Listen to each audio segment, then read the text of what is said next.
have learned how to read for general comprehension. So when we talk about general comprehension, we have an image in our brain, right? And then we can tell a story. It's just like when you go see a movie. You have an idea of the text. You remember certain things and you can tell somebody else what you remember based on an image in your brain. That is general comprehension. How about details? What are details? Well, details are things that are not so easy to remember. Difficult to make a mental image of that. For example, names and numbers. How do you make an image? Sometimes we do. We can connect a name to a person, but it's really hard. For your classes, you're going to have to remember certain things that will not be in your general comprehension because they are details. Then you really need to make sure you highlight the details so you can study, memorize them for your tests. So right now, I'm going to teach you how you read for details.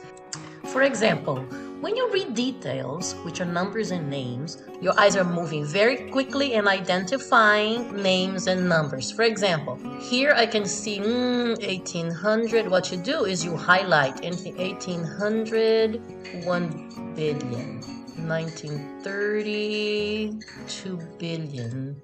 1974, 4 billion. Then I go today is 7.6 billion. Then by 2045, 9 billion. China, a name, then a number. Okay, 1.3 billion people.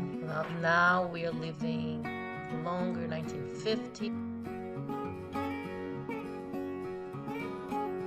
So then you have to answer these questions. Look at the information that you need, and you need this here in 1800, the population. So you very quickly flip to the page, look for 1800 and look for the number, and then you write here 1 billion. And then 1974, very quickly, 1974, 4 billion. So you put 4 billion. So very quickly, just flip and look for the highlighted area and fill in the blanks. Let's do that. That's it.